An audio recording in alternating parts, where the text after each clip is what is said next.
Hi, everyone, and welcome back to OTTB On Tap. I'm Neve. And I'm Emily. Hey, Neve, what's on tap today? Today, we're learning about an incredible aftercare initiative called Pastured Place. It's a 501c3 based in southeastern Pennsylvania dedicated to the retirement of OTTBs. They specialize in rehab and retraining and offer rehoming of thoroughbreds for second careers. We're so happy to have Ali Rawles on with us today. Ali boards and manages the Pastured Place adoptable horses out of Meadow Spring Farm in Oxford, PA. Welcome, Ali. Hi, guys. Thanks for having me. Ali, thank you so much for joining us. Can you give us some background information about yourself and how you got involved with off-the-track thoroughbreds? So I got my first off-track thoroughbred off a truck headed to New Holland when I was 14. Oh, wow. And she took a green kid up the levels of eventing all the way to intermediate. Wow. And I had her until she was 30. We might have to have you back to talk about that story. So I had her till she was 30, and she was slightly crazy, but you know what? That's probably the only reason we made it as far as we did. I'm surprised I survived. Ignorance is bliss. So she developed my love for thoroughbreds. That was where it really started. I enjoyed racing, even as a kid. Wasn't super into it, but enjoyed it. And so then from there, I developed a love for eventing and decided that I wanted to ride horses for a living. I worked for some different local event riders and decided also that the only way I was going to be able to do this is to figure out my niche. I didn't have the money to be an upper level event rider. Mm-hmm. And so I convinced my poor parents to help me purchase Meadow Spring Farm when I was 22. Oh, wow. And so we bought the farm, and I knew I needed to have a way to pay for it. So I got into racing because there just isn't any money in show horses, not like there is in racing. So I got into racing, and that was going to be my thing. And I started working for Michael Dickinson and worked for him for a while, and then moved on, was an exercise rider and then an assistant. And then I moved on and worked for Graham Motion for a while. Did both exercise riding and assistant for Graham. Freelanced at Fairhill for quite a few years, and then took out my trainer's license. Wow. And I have been training for 9 years now. Just small scale. Mostly my own horses, just to have fun.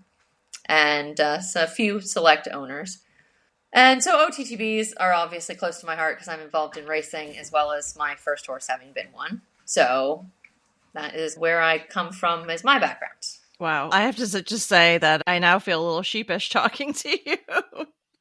You have such an incredible background. And did you also, you were in Pony Club, and did you also receive your A rating in Pony Club? Did I read that correctly? Yep. I am a graduate A Pony Clubber, so I did that too. I decided to go all in with the horse thing. Yeah. I'm one of those people, I don't like to do things half. Yeah, Emily and I were just talking about that in our last episode. We're like, we don't do anything a little bit. We just, with no real reason or backing up of our projects that we get into, it's just, let's just do it. Let's just see what happens. Yep, that's kind of me. I go for broke. Can I just ask you a side question to follow up on that? Sure. But how do you feel like your involvement in the race industry has helped you navigate the waters of the aftercare world?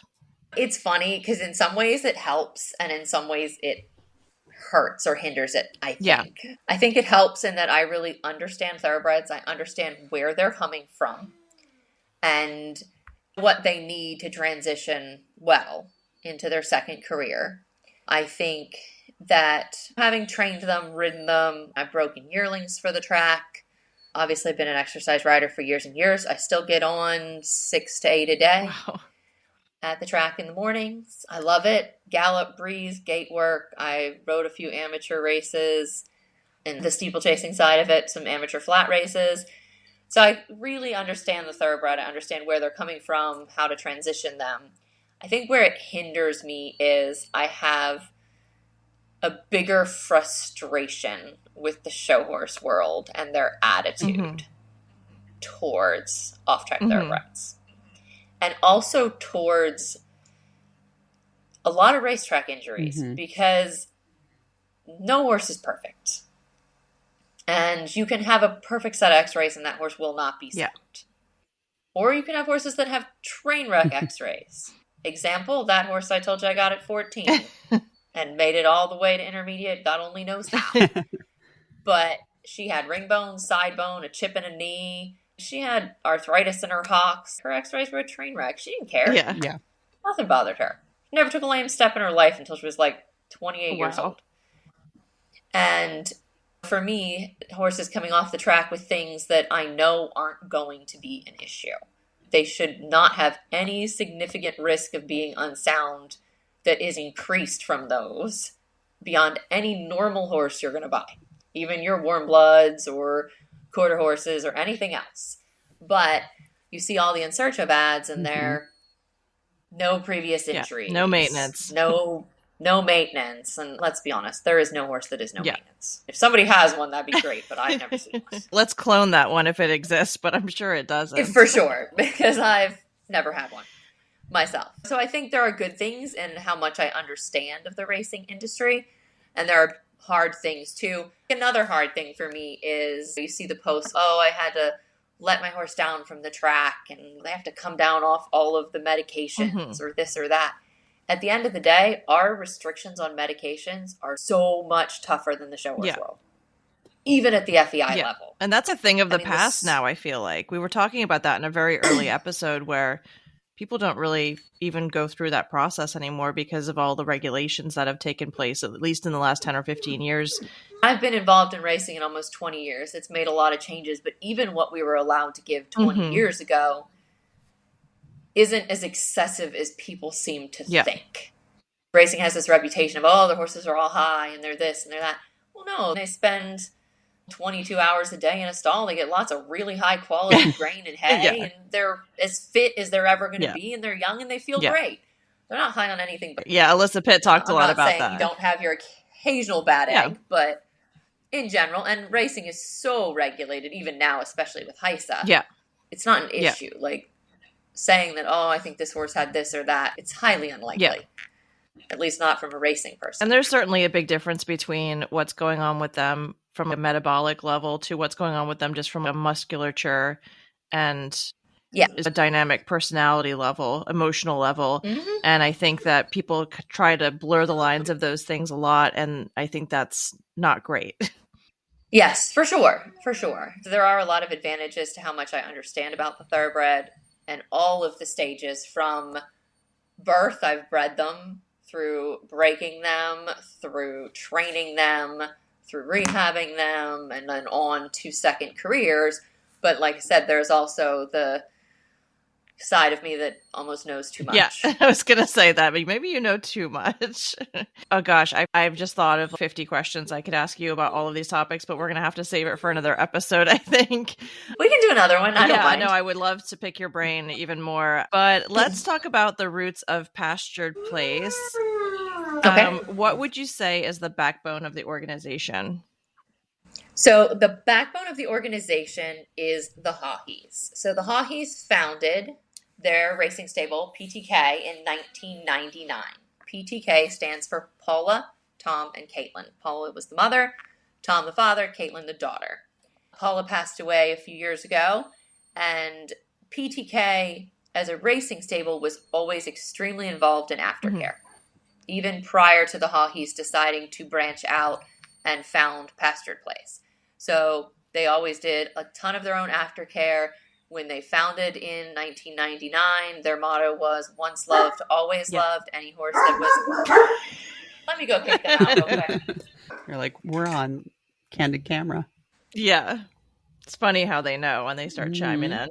Is one of them maybe a hound? Could be. Sound a little bit houndy. A little houndy. Sorry, they're Great Danes, so they don't bark quietly. No worries. We were guessing. We thought maybe hound, but... No, Great Danes. That's what they are.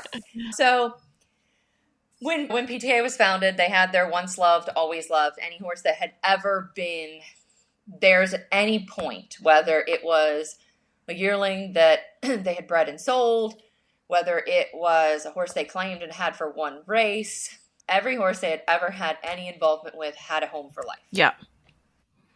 So that was their mission when they started PTK. And it was very much Paula's desire to be sure that all of their horses always got what they needed. So then back in 2022, Caitlin and Tom decided in Paula's memory to found Pastured Place. So now we have Pastured Place, where all of the PTK horses, when they retire, can shift to Pastured Place for their secondary aftercare and moving on to another career.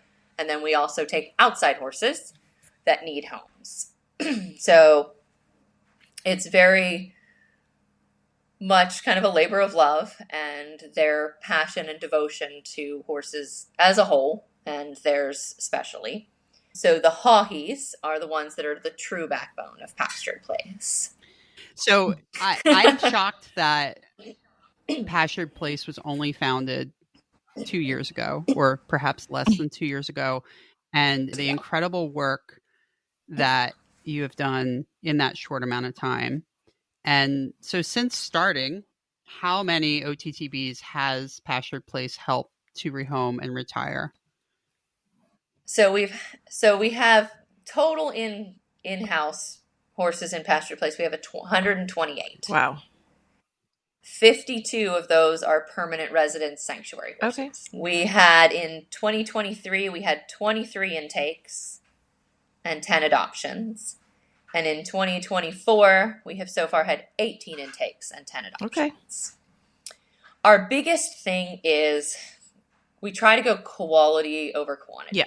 We are trying to find them forever homes. We're not trying to have these horses get flipped. We're not trying to make it harder to keep track of them, because we want to be able to keep track of them for the rest of their lives. They always, again, have a home back with us should anything happen. Yeah. We really focus on that kind of quality over quantity mindset with this, and trying to really properly develop the horses and bring them along so that they can hopefully get lifelong homes and be productive citizens.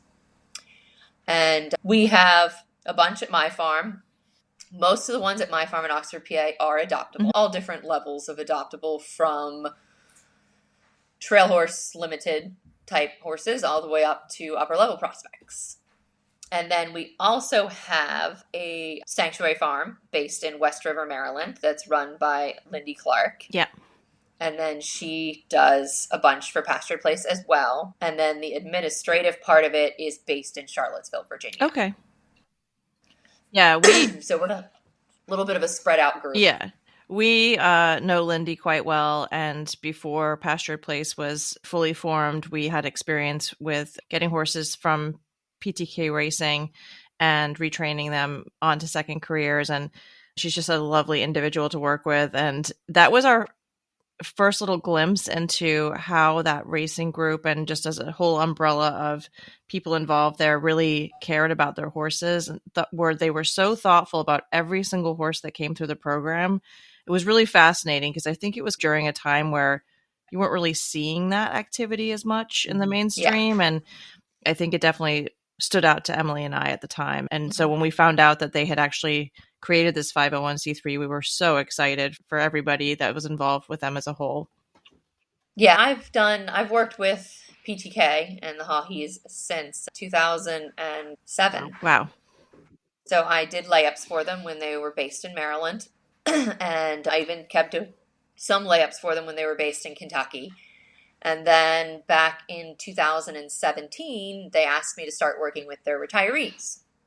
So I started doing my current job for them in 2017, but they just didn't have it under the not-for-profit yet. They were just funding it themselves and doing mostly their horses, but we took some outside horses even back then. And then, like I said, it had been Paula's dream to do this. So in her memory, Caitlin got very involved in the idea of doing the not-for-profit. And so she went forward with Pastured Place and wanting to make sure every horse had a place to call home.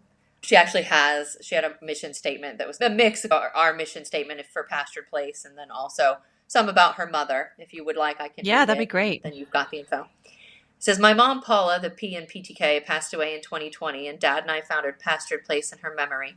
When Mom started PTK, she did so with the intent that every horse that carried her silks would have a home with her for life if needed. That mission quickly expanded to all thoroughbreds as Mom's generosity knew no bounds, and her heart was probably too big for her own good. If you needed a wrong righted, a checkbook balanced, a horse rescued, a gift wrapped, a wish granted, a party thrown, or a trip planned, you could do no better than to have Paula in your corner. She touched countless lives, human and animal alike, with her special brand of magic. We hope Pastured Place will be a worthy tribute to that magic and to Mom's enduring belief that every horse has value, a spirit, and is deserving of a pastured place to call home. Oh, that's so sweet. And the Pastured Place comes from the poem. I don't know if you've... No, I don't. I didn't know where it came from. I was curious about that, actually. So it's a Stanley Harrison poem. Okay. And it's one that goes somewhere in time's own space. There must be some sweet pastured place where creeks sing on and tall trees grow, some paradise where horses go. For by the love that guides my pen, I know great horses live again. Oh, that's so good. I know. Because our logo says Pastured Place, and underneath it says where horses go. Oh, yeah. Which also comes from the poem. Some paradise where horses go. Oh, I love that. That's so sweet. I didn't expect for this episode to make me so emotional, but here we are. Usually stuff like this comes from some sort of emotional place, right? No, and it's just really special because we do have somewhat of a personal connection to you guys. And then I'm friends with a lot of trainers that have partnered with Pastured Place. And then we also had one of our RRP people had a Pastured Place horse, which we'll get into in a little bit. And so it's been really special for us as well. But it leads me into, so you guys have horses out in other farms in and around this area for retraining. How do you connect with trainers and organizations like Work to Ride in order to get that retraining for these horses? So it started with 2 falls ago now.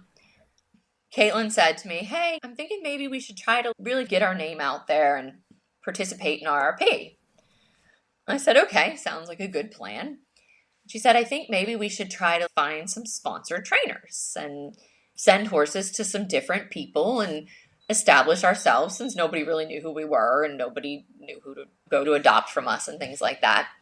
My farm and track assistant, Megan, put this really random post on Facebook, and it looked completely creepy, like a scam. It was something generic. I think Chelsea might have said something about that ad being a little bit weird. It was really sketchy. Everybody who responded to it said it was sketchy. It just said something like, in search of trainers to take sponsored horses to RRP. And so I had a lot of response. So Megan limited it to people that were within 3 hours, because I needed people who were close enough that if I needed to go check on the horse or something else, it wasn't a 2-day journey. And from there, we had, I think, 25 that I wasn't on social media at this point in time. So 25 that made it through Megan's kind of filtering and got given my phone number to contact me. So of the 25, I think 21 of them were event riders. Yeah. And it didn't really make sense to me to send a bunch to RRP to event. That's a given. Yeah. But we've got to find something that these not event horse types can do and excel at. So I had one Western trainer, which is the trainer you're talking about, Chelsea O'Brien. And I had a junior in Virginia that responded who wanted to do the hunters. So hunters and jumpers. So she was another good one because she wasn't an event rider.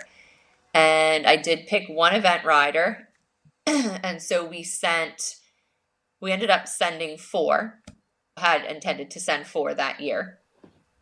And we sent 2 with the event rider we chose, and she was a young rider in New Jersey. And we wanted to stick to like young up and coming professionals, juniors, people who wouldn't necessarily have an opportunity to go to RRP without the sponsorship. We weren't necessarily looking for professionals because they're not the ones that are always going to be adopting our horses. We need to show that, hey, kids can ride them and train them, and this young up-and-coming professional can do it. And so we ended up sending 2 horses to the event trainer. She took one for show jumping and eventing and one for dressage. And then we sent the horse with Chelsea O'Brien for Western. And we sent the horse with the junior that did show hunters and show jumping. And we had a good first go. Chelsea's horse, unfortunately, went lame while we were down there. Warmed up beautifully, and we're not really sure what happened, but she went lame sometime between the morning when Chelsea did her warm-up ride and a bummer. We pulled her out to feed. So she didn't get to compete. She had to scratch. The dressage horse did well. He finished somewhere mid-pack. The other horse that the event rider took did the same thing. She was very respectable, finished somewhere mid-pack in both of hers. And then the junior actually ended up finishing sixth in show jumping and top 20 in the hunters, I think, as well. So she did really well. So it was a good first experience. We didn't quite make finals, but positive, got our name out there, got seen a little bit, and it got it started. So then obviously I had a ton of people who had already applied. Plus I had spoken to Leslie for last year about it, for doing one for 23. And at that point, she wasn't really sure she could take a horse because they're redoing their farm in Philly and building this big fancy indoor and doing all this other stuff. So she wasn't really sure it would work. So we decided to put it off a year and see where we were. Leslie, I know with the Work to Ride program, just because obviously it's well known in the area, and also having worked for Graham and Anita support it. And so it was definitely something that was on my radar. So this year when I approached her, she said, yeah, I think we can make it work. So she actually teamed up Work to Ride with another not-for-profit stable in Philly, which is Northwestern Stables. And so Work to Ride sent the Polo Kid and Northwestern Stables sent the girl to do the jumpers. And they teamed up and had a good time, did very respectably. Both juniors, young trainers, 14 and 17, taking a horse and bringing it along. And so it was a big accomplishment. And the other connection, funny enough, to Anita and Graham is the horse that they chose was my Animal Kingdom. Oh, wow. So the whole way we pick trainers, honestly, is by whim. Yeah. It's whoever falls into the right place at the right time for what we're looking to accomplish. Caitlin really felt passionately about sending Chelsea again since she didn't get to compete the first year. She didn't want to do a lot of repeat trainers. She wanted to try to give new people opportunities each year. But she felt very passionately about getting Chelsea another opportunity. So we sent Chelsea a horse again this year for it. I actually took a horse this year. I told Caitlin I would do it. So I took one this year myself and pulled out some show clothes that haven't been on me in 13 years. It was a little odd, but we made it through. And so we sent Chelsea with the horse. We sent the Work to Ride horse. We have horses with Sydney Solomon, who's a 5-star event rider. She's had a couple for us for a while now, and she said she was interested, so we sent a young horse to her to take to RRP as well. And we had one more that was supposed to go with an adult amateur for fox hunting, but unfortunately he had some issues right before they went out hunting, and he got attacked by ground bees, and he got stung all up. That's and a new one. He got dropped and had a, yeah, a concussion. Yeah, it was a mess. And so she wasn't feeling 100%, so it just wasn't. He was feeling a little PTSD from the ground bees. Sure. She wasn't feeling 100%. We decided best to just stay home. Yeah. But yeah, like the trainers tend to be, just depends. I think this year we'll probably keep things a little more in-house. Caitlin would like me to do it again, so I guess I will be doing it again. Probably what I'll do this time is do it as a team thing with my assistant I mentioned earlier, Megan Calaby. And then Chelsea is going to start being an ambassador for Pastured Place, and she will probably be taking another horse next year, would be my guess. And then Sid Solomon is also an ambassador for Pastured Place and has horses for us on a regular basis. I don't think she'll be taking one next year, but she will continue to have horses in a eventing capacity anyway. And from there, I would say I have 2 trainers that I hired this year to help with, working with the horses. Obviously, with the whole 128 and 52, we got a lot. That's a lot of horses, yeah. And so the horses that need to get ridden, I am one person with only so many hours in the day. So this year I hired a couple of good professional upper-level event riders to be the trainers for Pastured Place. And they're Kirsten Shatima and Amy Faison. Yeah. And I think you've interviewed Kirsten. Yeah. I sold Kirsten Tango. Yeah. Tango, yep. Yeah. So we've known Amy for a long time, and it's just great to see her out and about all the time with the Pastured Place horses. Yeah, so we hired those guys, and they've been great. Like, they've made so much progress, and they're very active on social media. So they've really done a ton of sharing and really getting it out there and bringing in a lot of new people to the kind of mix, and it's been great that way. And they've done a ton with the horses, really gotten the horses out there showing so people are seeing them. And that's part of our goal, is to produce quality horses, go out and show off what they can do. And they don't have to just be straight off the track, $2,000. We've put a handful of rides into them. And we are in a position to put in the work and show them to the best of their ability. So that's the goal. So those guys have done great. I think probably we might send a horse with each of them, something like that, and just try to involve the whole team this coming year for Pastured Place. But yeah, so that's our deal. Right place at the right time. Yeah. I always get excited when I'm at local events, whether I'm riding or spectating, hearing the announcement of the horse and rider and then the owner, and they always announce Pastured Place. And it's just really cool, especially when you see Amy and Kirsten out eventing. They're riding 5 or 6 horses. They might have 1 or 2 of their own or client horses, and they've got 4 Pastured Place horses. And I feel like every time you're hearing that name over and over again, you're like, what is this Pastured Place? If you don't already know about it, you're like, wait a second, I know that rider. Who is this Pastured Place we're hearing about? So it's very cool because they're both so hardworking. They both are just always getting out there and doing stuff, whether it's like a little dressage show or an event. And I think that's awesome for you guys. It's been great. They're great with the social media and really getting it out there, because that's what we need to do. Pretty much everybody knows new vocations, turning for home, and those types of organizations. They're going to look there first, and totally understandable. That's fine. But we want to get our name out there so that people think of us first on their list as well. Yeah. And I've always thought that the idea of demoing, in a way, I guess this isn't exactly demoing, but it's like a long-term demo of what these horses can do, is probably the most positive thing that you can do for these horses. Because I feel like sometimes with the aftercare organizations, the horses are there and they've had some retraining, but they haven't had the level of exposure that these horses are getting through Pastured Place. Yeah, like we have the advantage that all of the admin, the board, everybody of Pastured Place is 100% volunteer. So any money that comes in from adoptions, any money, that's donated, anything like that, it's 100% goes to the horses. Yeah, amazing. And then when we obviously don't have enough of that, the hawhees back it up. It's amazing. So they make sure that we are able to do it and do it right. Yeah. Mm-hmm. And that is a luxury in truly the not-for-profit business. So we don't have to move them rapidly. Again, it's that quality over quantity. We're not in a position where they have to move now. Yeah, and Emily and I talk about this a lot. You could probably have a drinking game at this point built around it. How many times we've said this, but we're just really big believers in, like, with off-the-track thoroughbreds, if you can create value, they're safe. And so whether that value is, like you said, like a walking trail horse that's just pretty much bomb-proof, or it's a next upper level event horse, anytime a horse has some kind of value, it's safer out in the world. And so we just love seeing that.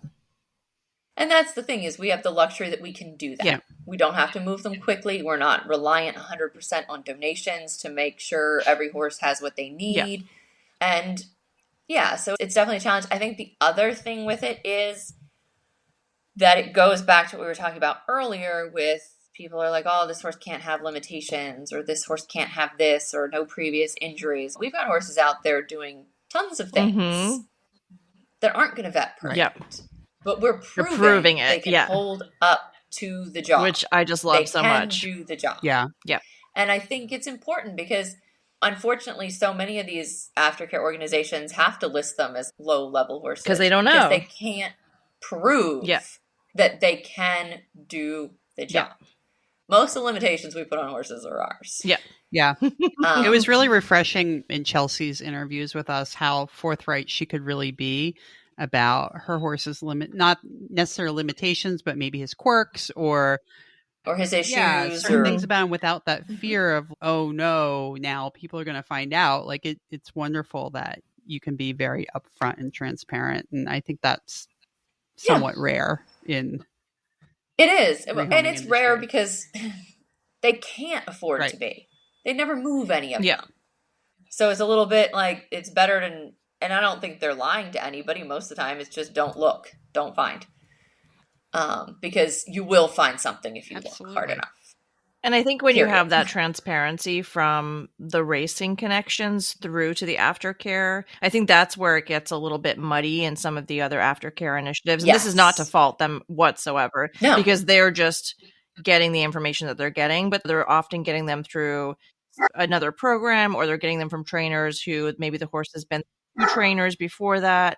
And so it's a little bit of like telephone, right? Are they forgetting that horse maybe had a slight like knee issue at one point? If it's a busy barn, it's so I think creating a little more security in that little telephone conversation is really nice with you guys, because you're starting at a good place and everyone's maintaining the same conversation versus maybe some of those statements and things are getting a little bit mixed up along the way. And that's, again, not to fault any of these aftercare programs, but it's just it's hard to guarantee what the trainer's telling you. Is that really what happened? And so I think that definitely can make the process a little bit tougher for them. It can. And like I said, unfortunately, it's expensive to do it right. Mm-hmm. And they don't have the funds. I mean, that's not their fault. They need more support. And that is also the goal with Pastured Place is let's make a model. Let's have some of these big owners step up and try to do the same.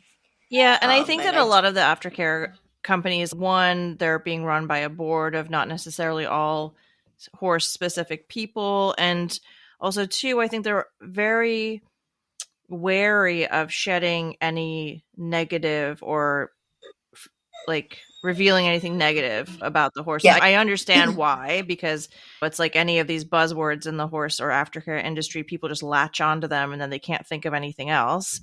But that hurts everybody when you can't be really transparent. And so hopefully over the next couple of years, people will be able to follow Pastured Place as an aftercare business model. That's what we're hoping. We're hoping to set an example and prove it can work, and then slowly work it down so that we're not quite as large and that we can focus a little bit more specifically on a smaller group of horses as other people maybe start stepping up and following the model and contributing to aftercare as a whole.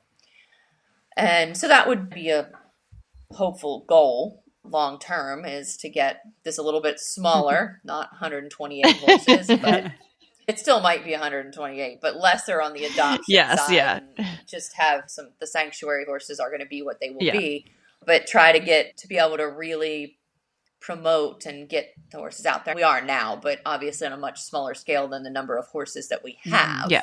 Because it would be hugely expensive to have every one of them out there. Yeah, for sure. And we're just trying to get the ones that we feel are best suited out there. You may have said this, but about how many horses would you say you have that are ready to be adopted at any given time?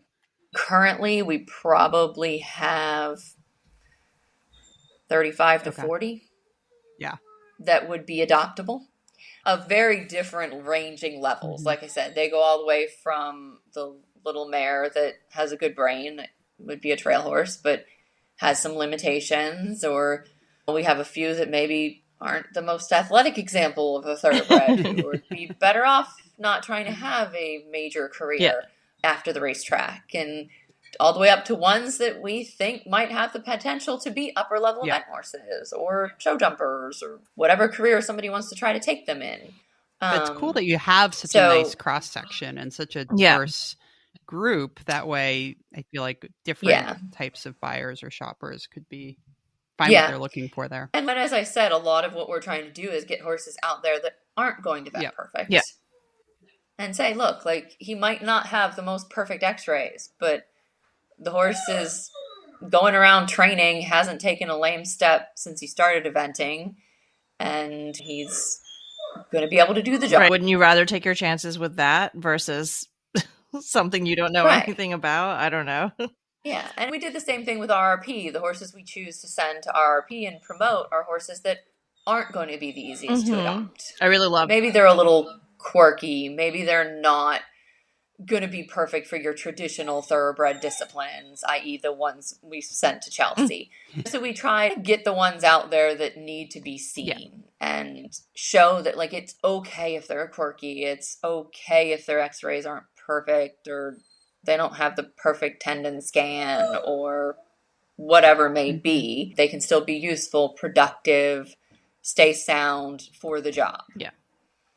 So, do you have any specific standout stories or underdog tales that you'd like to share since you've been working with these guys? We have all our kind of horses that we've brought along and gotten out there and been proud of. I don't know if there's probably any major underdog stories. I mean, we've only been doing it for 2 years as a not-for-profit, so we're a little limited in our stories, period.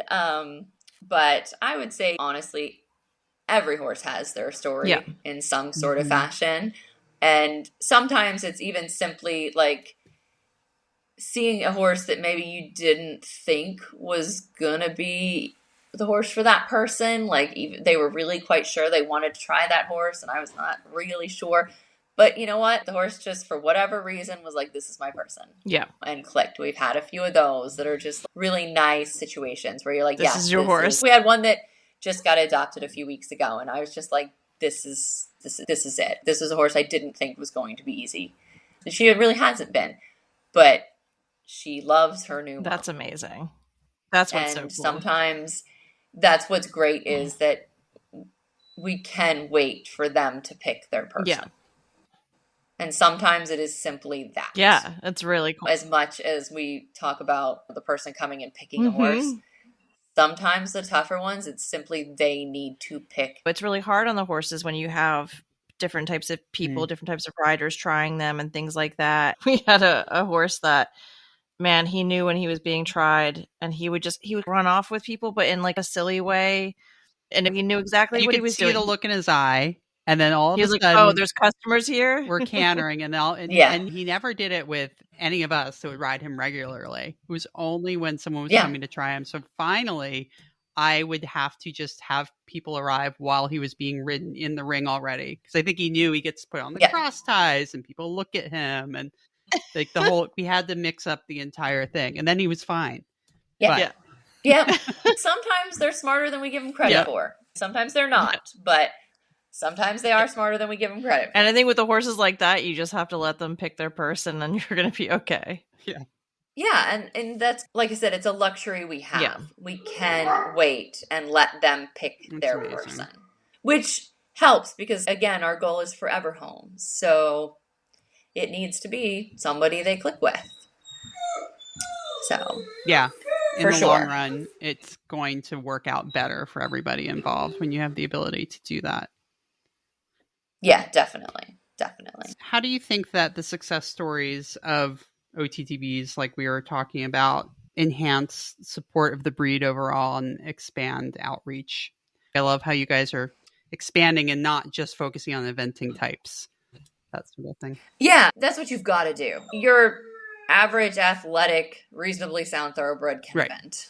It's going to be their natural second career. So it's trying to get the ones out there, you know, like I said, that are junior friendly or adult amateur friendly, or even if they're quirky, could go on and or have whatever limitations, can be a barrel horse or a dressage horse, something polo pony. Just try to get them out there, because the more disciplines they can participate in, the more things they can do, the larger pool of adopters you have. Yeah. And because if you just stick to, I have event horses, like you're limiting your pool, and not every horse is going to be an event horse. Yeah. I've got a few that really athletically are not that inclined. And that's okay. That's not a big deal, I think. And it's why we're participating in RRP and trying to send horses in different disciplines. Yeah. Really trying to kind of branch it out. And we had a great go this year. It really, I think, demonstrated the versatility of the horses that we've produced. We had our sponsored horses, sponsored event horse, won the preliminary and then ended up second in the finals. The sponsored Western horse, Chelsea's horse, was fourth in preliminaries and second in the finals. A horse that was adopted from us. And then obviously our polo horse did well, and the team did well overall. And so it was good because we showed we have some really quality horses we are developing at Pastured Place. Yeah. For a small organization that only sent 4 sponsored horses and then a few that had been adopted also went. And I was disappointed. One of the adopted horses that was supposed to go was going to do mounted archery. Oh, Like she jumps fences and shoots a bow and arrow that's so off cool. of her. And it's a 4-year-old chestnut mare. Yes, I love it. So I was super disappointed she got an abscess and wasn't able to go. no. But man. she was going to take a mare that she had adopted from us last Amazing. year. She adopted her in December, and she was going to go for eventing and freestyle and do mounted Oh archery. my gosh, now that I know that's a possibility, I totally want to do that. I just did a photo shoot with a friend of mine and her off-the-track thoroughbred, and she literally dressed up like something out of Lord of the Rings with a bow and arrow and like the whole getup, and I was so all about it. It's so good. Yeah, she was posting videos on Facebook of her jumping little fences and shooting targets and at the same time. So and cool. I was real sad when that one had to pull out. Yeah. So I was like, man, that would have been like some kind of Yeah. range between the polo pony, the mounted archery, the barrels, the show jumper, the event horse, the dressage horse. We sent something for everything. Yeah. I think the more you can get them out there, the more people can see them doing and hear the stories of this horse is successful in barrel racing and this horse is a chestnut mare. Talk about all the poor stereotypes against chestnut mares. I happen to love them, but she was going to go, I've always been a mare person, so she was going to go down and freaking, like I said, shoot a bow and arrow off that's of so her. cool. I wonder if anybody will do working equitation. They've started up some little groups in our area with working equitation, and I have a friend that does it. And I know it's normally like Baroque breeds that do it, but I feel like if you had the right kind of thoroughbred, it would be so cool to do it. Oh yeah, they could probably give it a try. They're pretty game for anything. Yeah. I mean, they're horses that are bred, like work ethic is bred into Yeah. them. Having a job is bred That's the best into them. part. And so they don't really, most of them want to just sit around. If they have to, dogs. If they have to, fine. Yeah. But ideally, they want to do something in some fashion. No, absolutely. One of the girls at our barn, she has a horse that raced almost 100 times, and she did the RRP with him. She's done everything with him, and he's basically retired. But he's hi, I'm here. I'd like to do something. Yeah, for sure. It's really funny because he's just turned into this kind of hunter poofy thoroughbred now. But he really does want to do stuff, but he doesn't really want to do anything like that serious. Right. He just wants to be picked. Right. I'm here. Mm-hmm. Yeah, exactly. Pick me. But what are your dogs' names, by the way? Lux and Jewel. Lux. So Lux and Joule. So they're like the derivatives of light and energy. I love that. That's really cool. We're going to mention them in the description so people know that they were the special guests in the background that won't be quiet. Whenever we're interviewing Jessica, at some point, like a cat will just crawl over her head or across her computer. Yeah, so my dogs are participating today. They sometimes ours do too. Yeah, mine don't like to be ignored. How can our listeners support Pastured Place, whether that's through donations, volunteering, or adopting a horse? Can you just talk us through a secondary question? Can you talk us through the adoption process and where somebody should start if they want to get involved with the company? So if they want to get involved, we have a website. So that's pasturedplace.org. And there's links on there for donations. There's links on there for available horses. And there's little video clips with pictures of a bunch of the available horses. There's a page for the sanctuary permanent retiree horses. And they can get a feel for it. We have a link there for you can apply for a horse to be put into the program if you have one that's in need. So all of the contact and information's on there. The top of the adoption page has my name and phone number. There is an email, which would be info@pasturedplace.org. So all of these things are ways to get in touch. And then also we're on Facebook, Instagram, Twitter, YouTube, all of those things. And it's just at Pastured Place. I have a quick follow-up question regarding the sanctuary horses. Is there a way for people to do a virtual sponsorship of a sanctuary horse? So say they don't want to like adopt a horse from Pasture Place, but they want to adopt a sanctuary horse. Is that something that you guys are doing?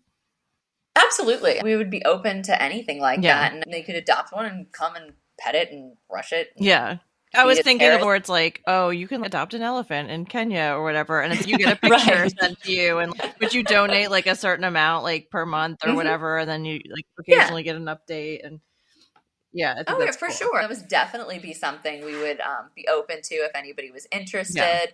There are horses obviously down at the Maryland farm. There are horses in Oxford, PA, that are sanctuary horses, and then they also have brood mares in Kentucky. The retired brood mares live down in Kentucky in Versailles, and so I don't see any reason why Caitlin wouldn't be completely open to that idea and allowing people to do something like that, because it's about fostering people's love for horses as well. Yeah, and there's plenty of people that I think love horses, but they don't have the time or the luxury of having a horse of their own, even if it's just a pasture pet. But I feel like there are people that would like to make sure that their charitable donations go to an organization that they really care about. And that's a very cool way for people to get involved. And it's definitely one where you can get involved if anybody wants to volunteer, stuff like that. We're absolutely open to it. All these horses like a brush and a bath every now and again, and even if they're the ones that are just sanctuary horses, they all like to have some attention. As you said, they are thoroughbreds. They have a work ethic. They were bred to do things, so they do feel like, pick me, do something with me. So that's absolutely something that we would be open to, having people come and do. And like I said, there's a link for donating on there just for general donations. And we would be happy. Anybody can email Pastured Place or call or text me if they wanted to discuss some sort of, like you said, sponsorship of a retiree sanctuary horse. We certainly have plenty of them. And let's be honest, it's not like that list is going to get smaller. There are so many horses that just need a home. And then also with the adoption, we don't currently have an adoption application so much as it's just, I talk to people, get a feel of what they're looking for, what they're trying to do. And I just don't do a whole lot I don't really like to do too much off of video. I prefer people come, try the horses, meet them, see them with the horse. Because for us, it's really about the connection and a long-term home. Not that we've never done adoptions off of video. We try to mostly have it be horses that, people have seen and we know that the connection is there. Are you limiting adoptions to a particular geographical area? No, we have adopted horses to Canada, Texas. Because I know some organizations do have restrictions on a certain amount of miles that they will do adoptions to and things like that. I think it's always great when you can expand that as much as possible. Yeah, we try to expand it as much as possible. And I'd really try, obviously, with horses like that to keep in close contact because they're obviously a lot further away. So it's a little bit more of a chore to get them back if we have to. Absolutely. My only concern is I did have somebody that was interested in shipping one to Hawaii. Oh. And wow. I really just couldn't get comfortable with that. That's a little too far. It's not within the continental United States where I can make anything pretty much work if necessary. Yeah, that makes sense. Flying something back from Hawaii is a whole different can of worms. And there are other organizations that will, I know after the races, will adopt to Puerto Rico and the Bahamas and things like that. But I do think that you have to mitigate what works for your organization and what makes the most sense. And if it's not with you guys, there's plenty of other organizations where they might find something that would work for them. And then we do it by a case-by-case basis to some extent too, obviously. And you can make anything work if it's the right situation. And Caitlin has taken horses back through Caribbean Aftercare. They did have one that they took back that ended up in Puerto Rico racing that came back, that she had brought back over through Caribbean Aftercare. They have had some involvement in that fashion as well. That was before Pastured Place. But we try to be pretty open in the adoption category. We have to obviously try to do best for everyone, horses, people, all alike. And we're also very much, we do have an adoption contract. It is on the website. So if people want to go, I did have a little look through that. There is a no breeding clause in there, correct? Prefer no breeding, obviously. The whole point of having the not-for-profit is to not have more horses. And I will say that I looked through your available horses page and I really loved how it was formatted, how kind of concise and clear it was. And it gave you just this really great visual and informational snapshot where it was very clear, if you like what you just contact us and we'll give you more information. Yeah. It was just very easy to navigate. And then I was also like, there's so many horses on here and they all look so nice. And then it was like, and we have so many more. Oh my goodness. Yeah, we haven't gotten them all up there yet. But I really like what you guys are doing in terms of the way that you're presenting the horses and everything. The website's been kind of in development and we're really starting to get the hang of it. We had a professional kind of photo shoot in June and did the photos and the videos for that to just try to have a little something for each horse. And that was like a 2 full day photo shoot to get the ones that we got. It's a lot of work to get all that. And we know just from having to do confirmation photos in a sales barn and all of that. And anytime you press play on a video, the horses, today's the day I decide I'm not going to pick up my left lead canter. Oh, yeah. Or like we had 2 of them come in lame. Yeah. Like, really, guys? You were sound yesterday. They know. They're like, nope, not today. Not today. They know. My foot hurts. Yeah, they know. I'm like, okay, then. Well, great. That's good. Good for you. You have to have a good sense of humor and a pretty thick skin, I think, to work in the industry. You do. In any horse industry, you do have to have a good sense of humor, a pretty thick skin, and be able to put up with a lot. But yeah, and we try to be sure that everybody understands that any horse adopted from us can come back to us at any point in time. And the other thing I think is slightly different if you read through our adoption contract is the medical clause. Oh, I feel like I might have skimmed over that. What does it say specifically? Adopter agrees to meet the organization's standards of care for said horse, maintaining good nutrition, vet care, vaccinations, worming, dental, hoof care. If a situation presents itself where the adopter has to decide between euthanasia and a life-saving medical procedure the adopter would struggle to afford, the adopter agrees to make a reasonable effort to contact the organization prior to making a decision. I did read that. That is an amazing clause to have in there. If that horse needs colic surgery and you can't afford it, don't put it down. We're going to do it. Yeah. And we're not taking the horse back. We'll just do the colic surgery. And I have known enough about PTK and the background of the organization to know that when they say that they mean that they're going to do that, they're going to do it. And that's a very special thing. I do strongly encourage everyone gets their horses insured, but I think it is really nice to know that that's an extremely unusual scenario for people to be in when dealing with an aftercare organization. It is, because again, it goes down to funding. Yeah. Mm-hmm. Yeah. So that's a big issue, whereas we have a backer in the Hawhees where they love all their horses. They realize they are financially in a position to make sure that all of their horses can have the best of everything for their entire lives, even if they are no longer in their care.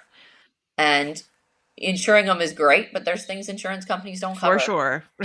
And we've definitely covered stuff for adopters. Yeah. And also it's just insurance is great, but sometimes you just might not have the availability in your funds or credit to throw a slap down a card and say, do whatever it takes.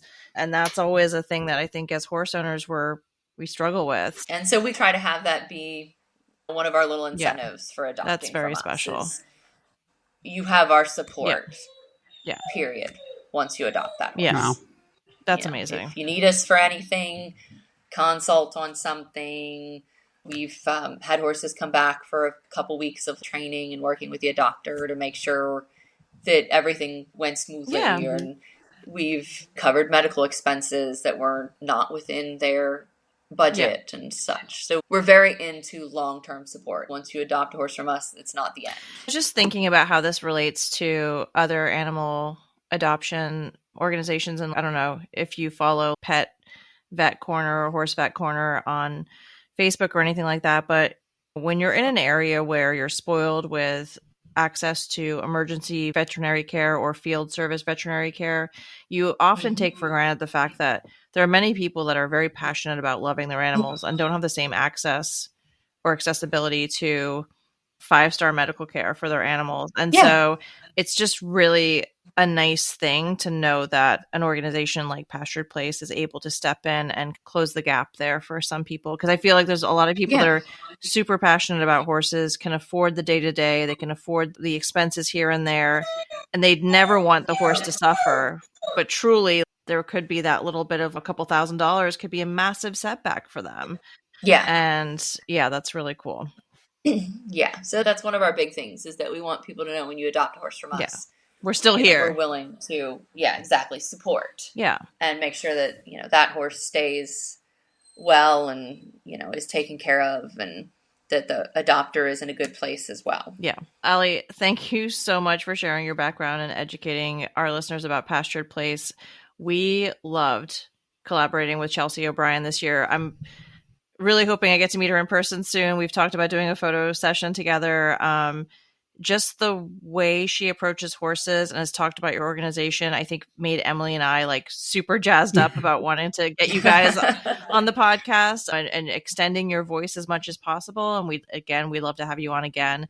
It's very clear that you just think so highly about thoroughbreds in a way that supports the breed from start to finish. Do you have any last thoughts that you'd like to share?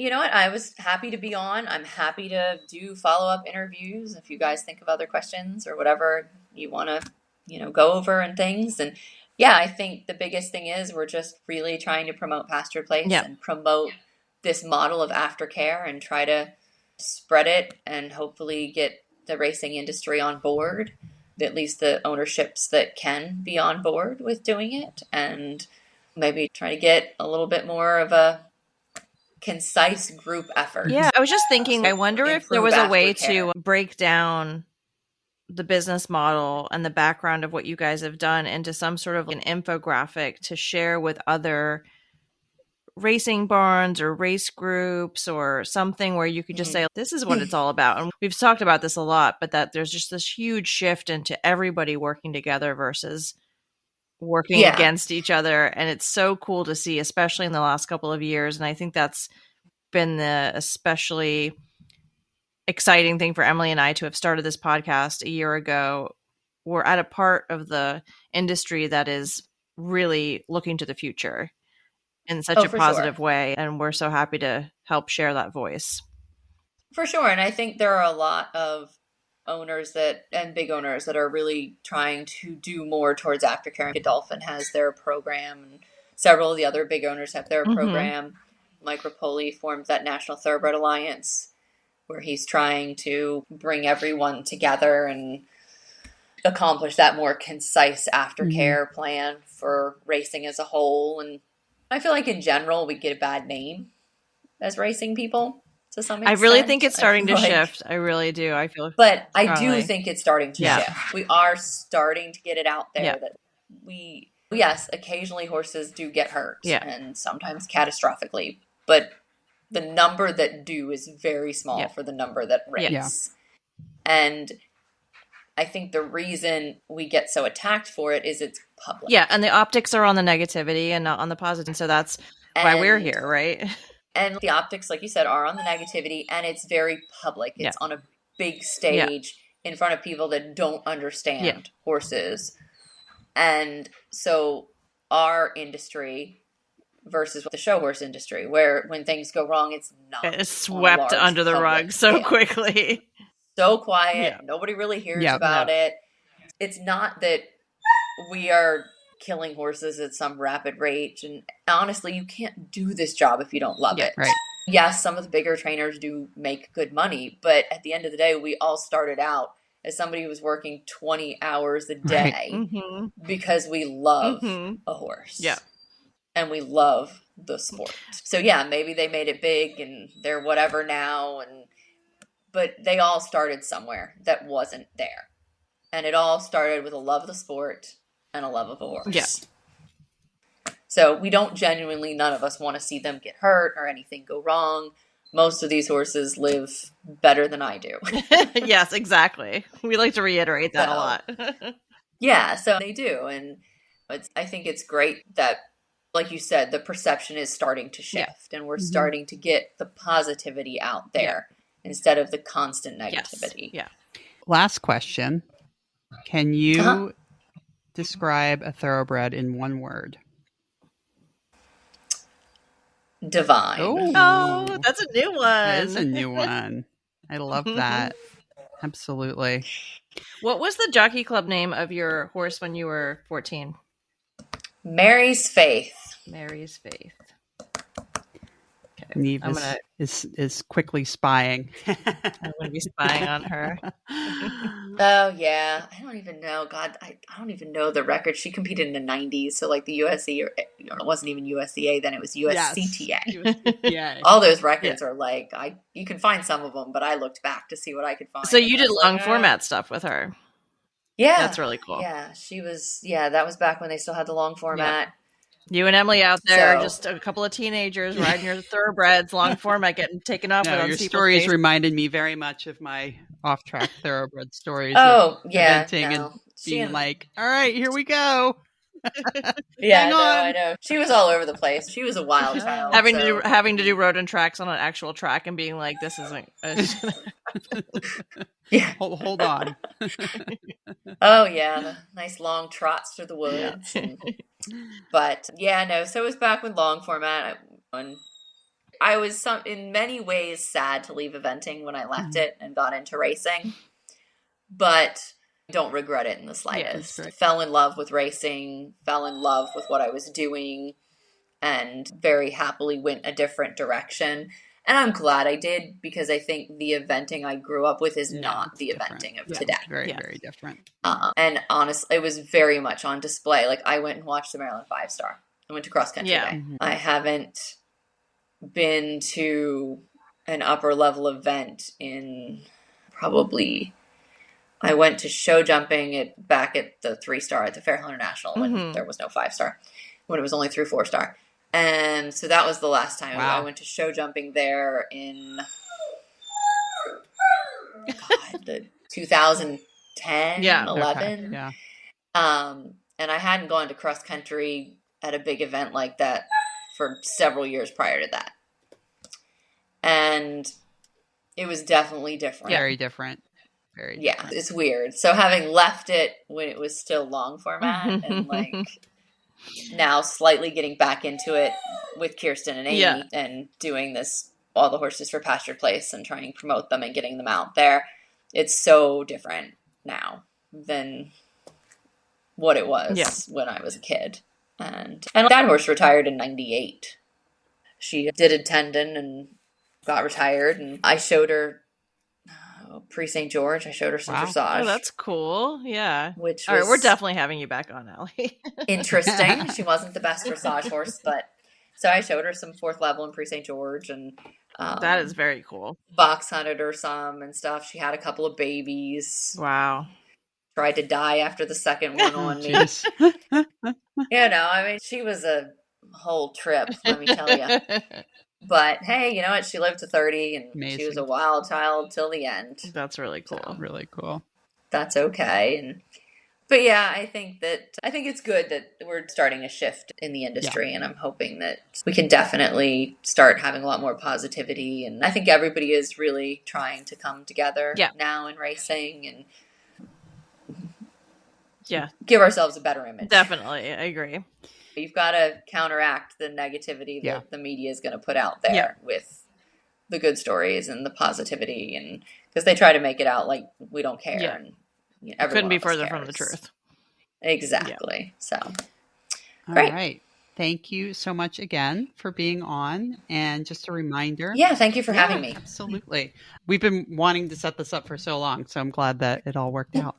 As a reminder, listeners can find Pastured Place online at pasturedplace.org, and also on social media at Pastured Place on Facebook, Instagram, Twitter, all the things. YouTube. Yep. Facebook, Instagram, Twitter, YouTube, all the things. Awesome.